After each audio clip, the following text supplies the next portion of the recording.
This is Michael Bourgeois from Next Level Contractor. I'm sitting with Ronnie Watson from Watson's Electric.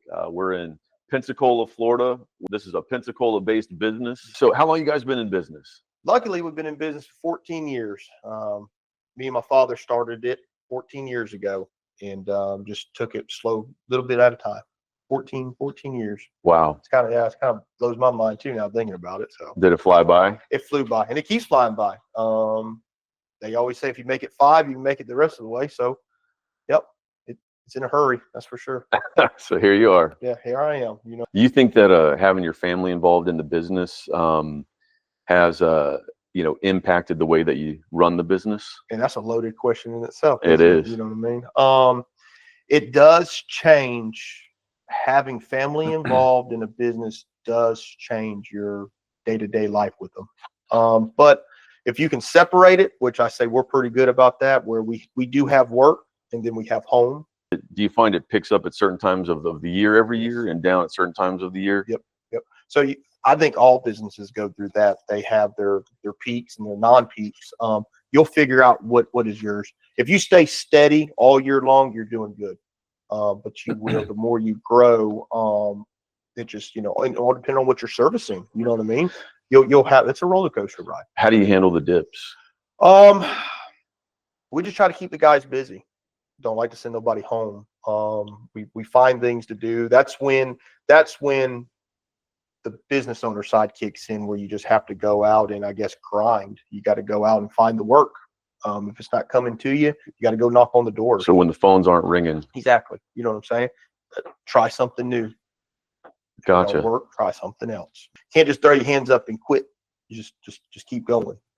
It's going to work itself out. So was there a point in your business or have you reached it yet where you're able to grow without raising your prices because of volume, possibly? I don't think there's never a time where you're going to get to a steady hourly rate. It's always going to change somewhere.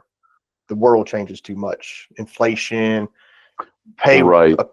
just pay in general, taxes, everything changes. So every year you got to look at your finances. Every year keeping up with the pace. You just got to at the end of the year, you have to see what you've done. That's why bookkeeping is very important.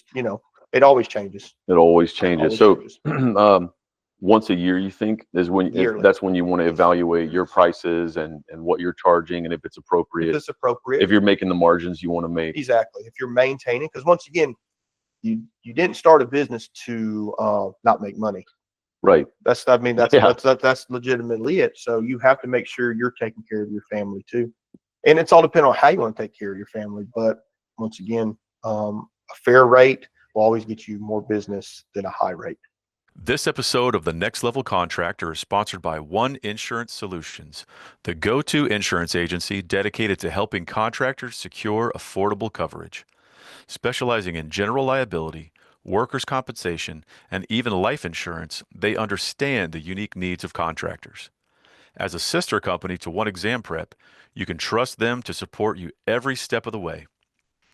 Get a free, no-obligation quote today at www.oneinsurancesolutions.com or call 1-877-700-0243.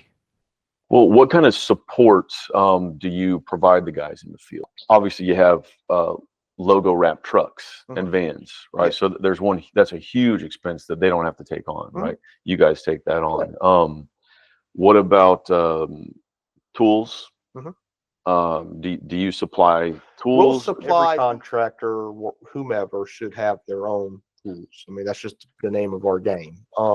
We have to have tools. But if these guys need a specialty tool or something like that, we get it for them. We got to have the tools. So they're expected to have their own hand tools. Yes. They're expected to have their own, small power tools. Exactly. Just the basics, right? The kit that you need to do the job. The basics. Yep. But specialty tools that you pull out once in a while. Yes. The $1,000 tool. Yeah, belongs to exactly Watson's Electric. Exactly. Yes, the vans are stocked. They're always stocked to go out to run service calls with tools and material and so forth, so on. Got it. So what advice would you give if you were standing in front of a dozen brand new contractors, right, of all different trades, right, not necessarily electrical? what advice would you give them? What kind of tips would you give them getting started? Don't be shy. Don't be scared. Go try. Give it a shot. The worst thing you're going to do is you're going to fail, but you can try again. I mean, give it a shot. Once again, you went through to get your license for a reason, not for it to get dusty on a shelf. So you might as well go give it a shot. You can always go back into the workforce. That's the perfect advice. Not the perfect. That's my advice. I'm not perfect. I'll tell you that right now. So, but Well, thanks a lot. I really appreciate your time. Thank you so much. And this is going to help a lot of people. Yeah, I'm sure of it. Like I said, I do. I hope for everybody to go out there and just make it happen. Thanks a lot, Ronnie.